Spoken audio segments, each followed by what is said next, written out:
Ben, je me trouve en face de Julien Berger. Bonjour Julien. Enchanté. Donc tu es graphiste de métier, j'imagine. Je suis animateur 2D de métier. D'accord. Voilà, donc j'ai principalement bossé pendant des années sur des séries animées ou des courts-métrages animés 2D, vraiment traditionnels. Ok. Et du coup, le dessin, c'est ta passion alors en plus? Ça a toujours été ma passion, notamment la peinture. Et il y a quelques années, du coup, j'ai arrêté de bosser dans l'animation 2D pour partir vraiment que sur la peinture à l'huile. Peinture à l'huile uniquement. Voilà, donc là, ce que vous voyez sur le stand, c'est principalement de la peinture à l'huile. J'ai ramené mon bagage d'animateur 2D dans le sens où j'ai ramené ce côté perspective déformée, exagération au niveau des corps, au niveau de la perspective, au niveau du décor. Et j'ai essayé de mélanger ça avec la technique plus classique de la peinture à l'huile. Voilà, je trouvais que le mélange était intéressant. Sachant qu'évidemment, il y a une grosse influence des affiches des années 80-90 qui étaient traditionnelles, où on retrouvait vraiment cette touche un peu old school. Et à l'époque, voilà, les peintures étaient soit faites à l'acrylique, soit à l'huile. Ce qui m'a frappé dans ta composition, c'est que tous les personnages sont au centre de l'image et que tout autour, ça fourmille de détails. C'est quoi ton inspiration en fait, à la base pour ça? L'idée, c'est de créer du mouvement. L'idée, c'est de faire en sorte qu'on ait une impression de 3D. Et l'idée, c'est de faire en sorte que le personnage soit en action, ou en tout cas qu'il y ait une émotion forte qui passe à travers son visage, sa pose.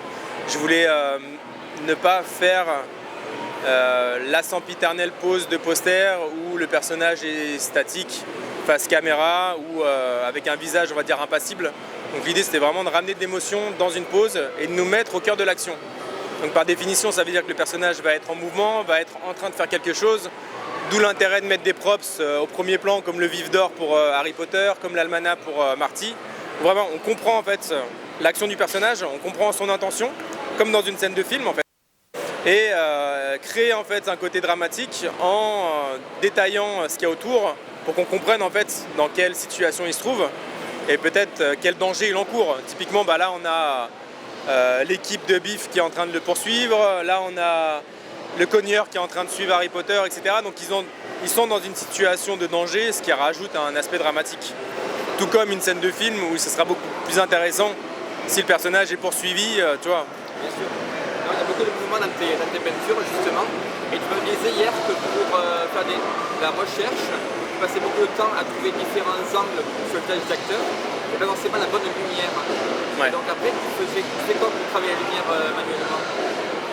Je mélange, j'essaie de comprendre déjà les volumes du visage en fait. J'essaie de comprendre ce qui fait la caractéristique d'un portrait, qu'est-ce qui fait que ce portrait va ressembler à cet acteur. Donc moi j'ai été aussi caricaturiste, j'ai fait 1 an de caricature en Floride dans les parcs Disney. Et donc j'essaie d'aller vers la caricature pour essayer de comprendre ce qui fait la particularité d'un visage. Et donc c'est vrai que souvent j'ai pas la lumière qui correspond exactement à ce que je voudrais. Donc je prends plusieurs photos avec des lumières différentes et j'essaie de comprendre comment est-ce que la lumière se comporte avec tel ou tel angle, que ce soit une lumière en contre-plongée, que ce soit une rim light comme on dit, qui va détourer une silhouette, etc. Donc là du coup je me rapproche plus du travail d'un photographe. Tu vois, qu'est-ce que va faire le photographe ou le directeur de la photo pour faire ressortir un visage, pour l'éclairer on va dire de manière esthétique. Et donc voilà, je mélange tout ça, ce qui prend pas mal de temps. Et ensuite, je fais un mélange en fait de plusieurs références de portraits pour qu'au final, ça fonctionne dans l'univers que moi je suis en train de créer. Que ça soit cohérent en fait avec la lumière que je suis en train de mettre en place. Transpose en fait. Voilà. D'accord. Et hier aussi, on parlait de l'influence de Drew Struzan. Alors pas forcément autant que je pensais, mais tu m'as dit que tu exposais dans la galerie de Drew Struzan. Voilà.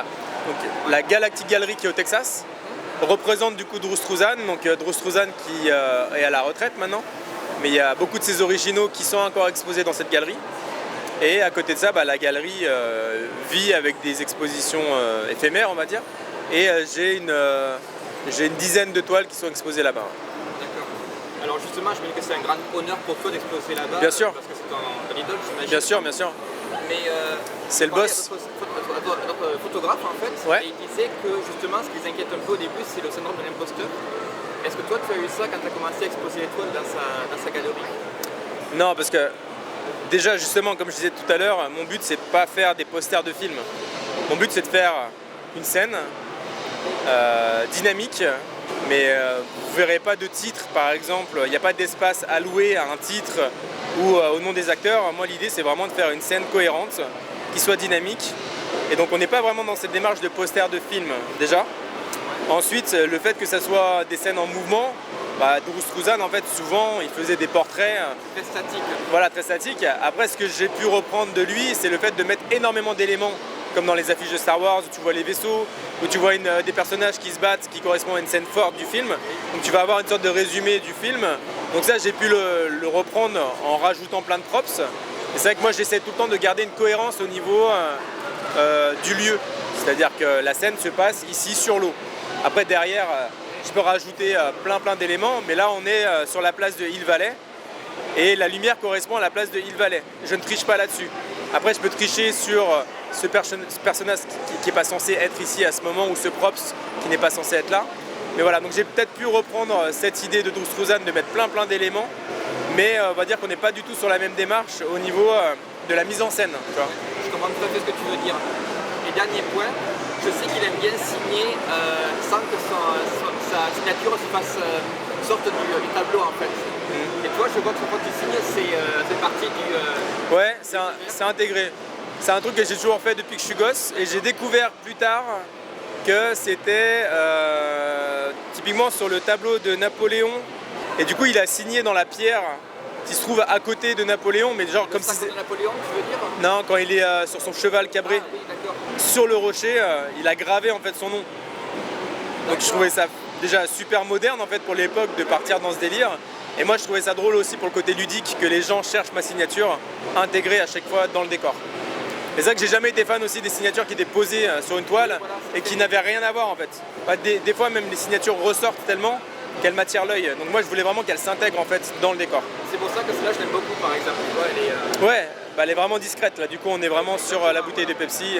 Celle-ci est un peu plus visible, mais c'est comme si on avait écrit en fait avec la même technique qu'on a fait les lignes du terrain de Quidditch. Ça reste cohérent avec le reste du décor. Et je reprends un peu la typo en plus du film parce que bon, voilà, j'adore aussi le graphisme et j'adore ce travail qui est fait à chaque fois sur la typo.